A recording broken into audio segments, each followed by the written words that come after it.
balikan natin ang kwento mo sa airport. Natuwa ka ba ng slide? So, hindi lang po talaga slide. Sobrang trauma po talaga. Takot na takot talaga ako. Yun nga po nakwento ko yung pumunta po kami sa airport, pumunta Bacolod. Siyempre wala namang immigration na walang Yan lang yung Bacolod. Hindi ko na rin po maalala. Basta this year din siya. After na ng Japan. Oo po. So, nandun pa yung trauma mo? Ando po talaga, sabi niya, tayo kailangan ba passport dito? Tayo kailangan passport. Hindi na passport. Sure ka tayo, dito ka lang sa tabi ko, hindi ka lang gagawin ko. Ano ba? May isang beses po nangyari sa airport talaga na hindi naman dapat matakot, pero natakot ako kasi may hinanap sa akin na hindi ko maalala eh. Natakot ako kasi bakit hindi na naman ako papuntahin. Yun na yung kinatakot ko yun po. Nandun talaga yung trauma. Kasi bagong-bago yung passport mo, wala pang tatak. Hindi naman po, ay! Hindi, yung una mong lawin pa Japan. Japan. Oo, wala pong Ganun tatak. eh. Wala talaga siya tatak. Kaya yun. Sabi nila trip lang daw nung mga yun. Nung nangyari sa akin yun, after, nagsilabasan sa TikTok yung mga nagsilabasan sa TikTok yung mga, stories nila sa naiyangan, mga ganun yung nangyayari na hinanapan sila ng birth certificate. Siguro dapat gumawa ko ng TikTok noon. Sinabi ko yung pati marriage certificate ng nanay at tatay ko sinabi. So yun. Tapos, laking Baguio ka ba? Yes po. Sanay ka pala sa lamig? Opo, sanay na sanay po. Natry mo na bang sa lamig? Ano po? Tapos, Nakipag lambingan, ganyan. Lambingan sa lamig. Malamig naman po talaga sa Baguio kahit nasa loob ka ng bahay. saan ka malapit doon? Sa ano po kami, Camp 7? Sa may Cannon Road. Doon po, sa may... So, laking Baguio ka ba? Opo. Baguio girl. Traumatic love life ba hindi pa showbiz to? Hindi po. Ano pa po yan? Bata pa po ko noon. Siguro mga 14, 15. Mga yung first love yun. How old are you na? I'm 20 na po. Sa showbiz, wala pa nagsakit ng puso. Wala na po. Hindi ko sila binibigyan ng chance. Charada. Sino ba crush mo na? Showbiz?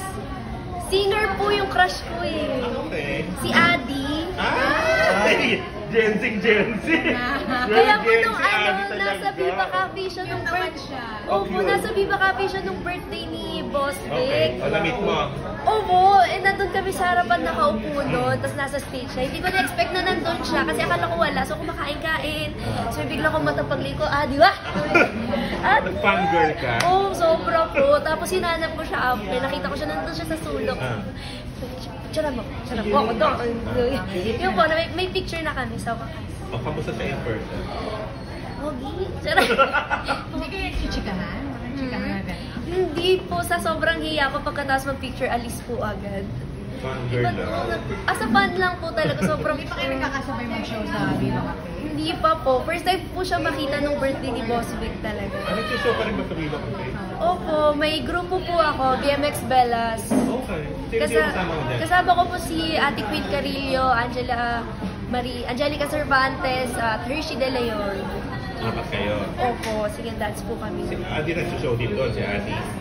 Sino po? Adi, magkakasabay kayo. Hindi, alam po, hindi pa po nag-show si Adi sa Viva Cafe eh. First time po niya ata napunta doon nung birthday Medyo talaga. mataas ang level mo. O ba't siya ang crush mo? Wala po, yung nag-start yun nung sobrang inosente nung itsura niya. Tsaka yung boses niya kasi talaga, sobrang Pero inosente ang type mo, hindi yung mga hunky boy, hunky guy. Matuturing mo ba ang sarili mo na inosente pa rin? Oo naman. Siguro magagawa ko lang talaga yung mga ginagawa sa Viva Max sa camera eh. Kasi syempre, acting pa rin yun eh. In real life, medyo conservative ka. May? Medyo conservative ka. Hindi naman masyado, pero andun pa rin yung syempre, pag nakita ka sa public na, Viva Max, yun ay na-expect nila na, wild tong babaeng to, hindi. Nakaramdam ka ba ng takot yung may mga kinakasuhan sa Viva Max? Kinakasuhan? Mga cybercrime? Oo. Kasi syempre nagpo-post din po ako ng trailer sa page eh. Oo.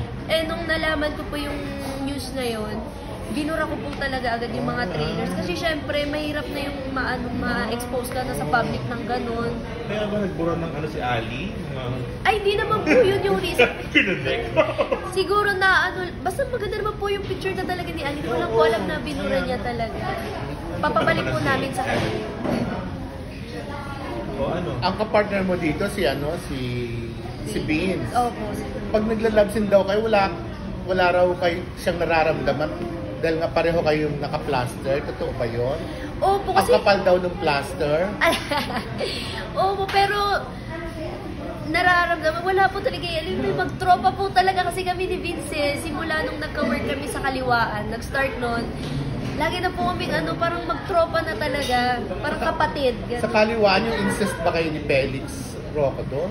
Anong role doon? Anong role? Ano po, kapatid po ako ni Kuya Felix doon na... O pero parang nagsugian kayo, di ba? May incest.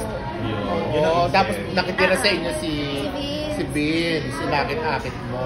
Oo nga pala. Yun ang big break mo, doon ka unang napansin eh. Opo. Actually, yung takot ko po doon na pinakita na parang ginalaw na kapatid.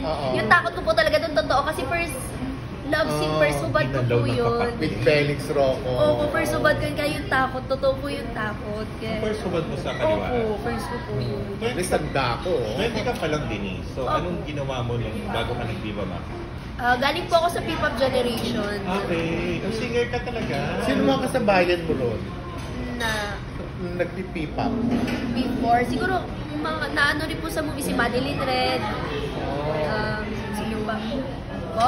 Si Yumi, opo, kasabayan ko po sila Yumi. Yung mga leads. Yumi, Ashtin, Bianca, Fatima, mga kasabayan ko. Alay, hindi naman po magaling, Performer ka, marunong girl. lang po. Sing and dance. Sing and dance ka, girl. Oh, mag-duet ni Ate. oo nga po, na pwede po. Alay, parating niyo po sa kanya. Kaya pala. Sower ka pala kasi. Okay, tapos, kailan ka nag-transition to Viva Max 2? Nung ano po kasi, nung nag-18 ako, bawal po kasi kami mag-post ng sexy photos nung kasali pa ako sa P-pop since wholesome talaga siya. Ilang years ka doon? Since 2018 until Anong before age mo na? 15, 16. 18. Opo. Nung pandemic, Okay. nag-stop po kami ng pandemic. So, nung nag-18 ako, before ako mag-18, parang naalis na ako sa P-pop, umalis na ako, ganyan. Parang napag-trip ako mag-picture ng naka-bikini. So, nagpo-post ako ng mga sexy photos, photoshoot, gano'n. During the pandemic to? Mga kaluwang, mga 2020, mga ganun po. Tapos yun, una po napansin ng Viva, nakita po ata ng Viva yung picture ko na naalala ko po yun yung jeans na naka-underwear ako ng lace, tapos naka-top. Yun po nakita ng Viva yung tapos may nag-message sa akin kung gusto ko daw ba pumasok ng Viva Max, gano'n. So yun po, yun naman po talaga yung hinihintay ko, kaya ako nag-start ng P-pop maging artista. Kaya, After Kaliwaan, anong ginawa mo? dublado po. Kailan ka na, Denise? Sa bilang mo? Ng Viva Max? Yung may killer 11. naman. Wow. Pero ang launching mo talaga yung dancer ka eh. Hindi po, ang launching ko po yung dublado. Dublado. Opo. Oo, yung double light na. 11 movies na gawa mo. Series and Isang, dalawang series, tas the rest movie. Confident ka na ngayon sa katawan mo. Before kasi sabi mo parang Sakto lang kasi yung iba medyo, syempre nakita na ang sexy naman, ganito kasi nakakataas din po talaga ng confidence pag may mga nagko-compliment sa'yo. So, siguro ngayon, medyo okay naman na. Medyo natatanggap ko na. So hindi ka na nakakaramdam ng takot gaya nung first time with Kaliwaan. Nakakaramdam pa rin po talaga. Hindi na po siguro mawawala sa amin yung mga... Sa akin, hindi na rin po mawawala yun every time na may love scene. Hindi na maalis yung takot, kaba, gano'n. So 18 ka pa lang, okay na sa'yo ng Viva Max. Yes po. Aray Siguro dalawang isip. Nag-18 ako ng May, pumasok ako ng December. Opo. Kasi yun talaga hinihintay ko maging artista talaga yun. Okay na sa'yo mag-sexy man yan or ano man ang Opo, ini. tsaka stepping stone eh. Tsaka ito yung malaking opportunity na unang dumating sa akin. Siyempre, sayang naman kung tatanggihan ko din. Ano sabi ng family? Yung parents ko, supportive ko, sobrang supportive ng parents ko and mga kapatid ko. Pero yung boyfriend? So, supportive din po. Yung ano lang talaga, yung ibang side ng family. Syempre, gusto rin nila ipaalis yung apelyido kay Esteban. Dumating sa point na yun, pero yun, hindi ko alam sa kanila. Kaya, Buti hindi mo inalit. na-release Nanindigan ka. na-release na po kasi ako Denise Esteban, P-pop pa lang eh. So, mahirap na baguhin talaga. At yun talaga yung ano mo. Yung family mo, pinapanood yung movies mo? Opo, maliban sa tatay ko. Ah. Parang, syempre supportive yung papa ko, pero naiintindihan ko hindi niya pinapanood eh. Tatay yun eh. Ilan ba kayo magkakapatid? 3 po. Tapos kung may insecure ka sa katawan mo, hindi mo naisip magpa-enhance na. Parang ano pa eh, na kukulangan ka sa boobs mo or what. Hindi ko naman po naisip magpagawa ng ano. Yun lang po talaga. Kasi meron one time, may ano, kasi may ano sa isang ginawa kong series. Parang lahat nakabikini, ganto ganyan. Tapos may biglang nag-joke na sobrang nasaktan ako ng ano. Kasi nung time na yun, parang nakikita ko silang si sexy nila. Tapos ako, ang payat ko, wala akong boobs, wala akong puwet. Tapos bigla akong sinabihan na, ano, bakit may bata dito? Sabi sa akin ng isang ano. Tapos, akala niya tatawag niya ako tumawa. Kasi, syempre, alam mo yung pag naiiyak ka na, tapos tatawag ka, okay ka lang. Di ba may iiyak ka na? Eh, Kaya, bata ka naman talaga. Ano ka na 19? hindi, parang ang tinutukoy niya doon, bakit may ganito dito? Eh, yung mga kasama ang Sino gagawin. ba yung nagsabi niya? Wala po, basta siya.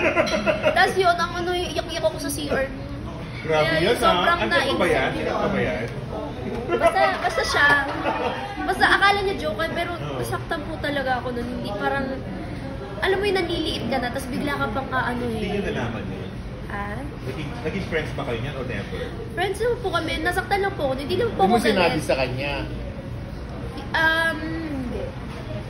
Pero okay naman po kami, nasaktan lang talaga ako dun sa narinig ko kasi Oo syempre naman. nanliliit na Ano talaga. ginawa mo to be sexy para makita mo sa kanya na Sa naganda rin projection naman. naman yan. Wala po, tinanggap ko na lang talaga kung ano yung meron ako eh. Kasi wala namang magagawa. Ayaw ko rin po kasi Pero magpagawa. syempre in-improve mo rin. Hindi lang nagdadalaga ka, di ba? Opo, ano rin, siguro na ano lang, nagkaroon lang ng muscle yung katawan ko. Medyo nagkalaman nung sumayaw na po ako sa VFX Bellas. Pero siguro, meron ka sarili mo flavor kasi Opo. kahit na kasabayan mo mga balotso. Ang ano ko Andiyan ka pa rin. opo, ang ano kasi talaga, ang goal ko sa katawan, parang Kendall Jenner na model lang katawan, na payat na ano, eh, maano lang, panlait lang tong si ano. Sino ba? Basta siya. Kung model type yung body mo. Opo, Siya gusto yung ko pang- talaga ng ganun. Hindi siya yung mga voluptuous na Sexiness mo sa projection. Babae rin yun yung nagsabi. Basta po. Basta siya. Nakailang boyfriend ka na? Hmm? Nakailang boyfriend ka na? Dalawa. Alin dun yung sabi mo parang niloko-loko? Yung unang boyfriend ko po, parang high school days yun eh. Parang, mas matanda kasi sa akin, so parang, siyempre ayun, loko-loko, mga edad na meron, nung nandun siya sa stage na edad na gusto mag-explore, eh yun po, loko-loko lang. Ano ibig sabihin ng tattoo? God is greater than the highs and lows. Yun pala yun. Hindi ka pumayag magpa-explore sa mas matanda mong boyfriend. I mean, gusto niya mag-explore ng iba't ibang putahe. Oo. Iba't ibang babae. Sabi ko, sige, bala. Yun. Tapos after nun, 3 years akong hindi na-boyfriend. Ha? 3 years. So, bali, ilang taon ako nun? 15. 15 ako. Dami mo sinayang na taon. Naku, hindi naman po kasi nung yung 3 years po na yun. Pandemic. Hindi po, parang doon ko na-realize na, mali pala to. Dapat pala ganito. Mali pala yung ginagawang ganito. Sino yung boyfriend mo? Showbiz? Hindi po. Ang showbiz wala pa. Wala. Nagkaroon na wala. Wala. Non-showbiz. Sa'yo pa ba yung boyfriend mo? Ngayon po. Ay, yung Yung pangalawa? Yung pangalawa po. Ah, Siya po yung naging boyfriend ko after 3 years. oo. Yung unexpected na. Bago ka pa mag-Viva Max. Opo. Naintindihan niya. Opo. Kasi, ano ko eh. In-explain ko sa kanya yung ano yung magiging work ko eh. So yun, buti naman po kasi medyo mas matanda siya sa akin ng 5 years. So mas mature na yung isip niya. Kaya naiintindihan Naintindihan niya. pala talaga sa mas matanda. Opo. Hindi ko nga rin po alam eh. Siguro mga 5 years, mga ahead ng 5 years, okay po sa akin. Bakit? Hindi ko na-try yung younger, ah. Hindi mo ina-attract. Hindi po talaga eh. Parang feeling ko kahit kaedad ko lang, parang feeling ko bata. Ganun. Tsaka mas ano po ko sa, mas ayat sa akin. Kasi parang feeling ko mas seryoso na. Kasi hindi naman po ako nagdi-date pang laro-laro. Ayoko po. Parang nagsawa po ako dahil dun sa una. Parang ano ko na, ganyan ka, ganyan pala. Kaya yun, medyo mas pinili ko na yung mas may So, parang nag-mature ka na, no? dahil doon, opo. Tsaka hindi lang naman din po dahil sa laba, tsaka kaya ako medyo nag-mature. Dahil din sa pinagdaanan din sa life. Kaya medyo, basta po yun. Sa Baguio. Opo, maaga rin po kasi akong syempre maaga nasaktan yung maaga nag-focus sa sarili, nag-focus sa work. Maaga rin, di ba po ako P-pop, 14, 15, so maaga po ako namulat sa work. Aga ka rin ba namulat sa kamunduhan? Sa munduhan, opo. Nung nag-work po ako, namulat ako sa kamunduhan na yun. Iba yung mundo. Kamunduhan, Oo. hindi naman po, sakto lang sa Yung age. yung nag-aral ka pa rin, tumigil na. Nag-stop po ako since nung pumasok ako ng PIP. So, hanggang saan ka? Kung mag-enroll po ako ngayon, grade 11, ang ko, Hindi mo natapos. nasako sa high school. Natapos po, Ay. senior high ang hindi ko po napasok. Grade 11. So, Kabisado na eh. Hindi ka pala pwede ligawan ni Annie kung nagkataon. dahil, meron, taken ka pala, girl. Opo, pero lang, for the kilig lang, na crush, gano'n. Oo. Eye candy, gano'n. Sino pa? Monte Ali. Wala kayong mga ibang type na parang sexy or ano? Wala. Sa mga taga-Viva Max. Wala po eh. Yung halimbawa pipili mo magiging makakalabsin mo. Kasi si Adi, di mo makakalabsin. Mga isaya, chan. Gusto ko ulit maka-work si, Kuya Luis Alan. Sobrang bait. Mature talaga. Kala ko Luis Ontiver. Luis Alan, sobrang bait po ni Kuya Luis. Wala po akong masabi. So, kayo nag-work? Cara Cruz po. Ah. Cara Cruz. Work po siya sa Cara Cruz. Mature talaga. Sino ba? Siya lang eh. Siya lang po. Mahilig din sa Moreno. Moreno tayo. Sakto lang po. Si Ate, Depende. si Moreno. Oo, Moreno sila. Okay. Thank you. Okay. Mag-invite ka na. Ayun. Hi po, I'm Denise Esteban of Viva Max. Iniimbitahan ko po kayong panoorin ang Japino sa November 10. Ayun, magandang po tong movie na to. Dapat niyo po tong abangan. Maraming salamat po. Yeah.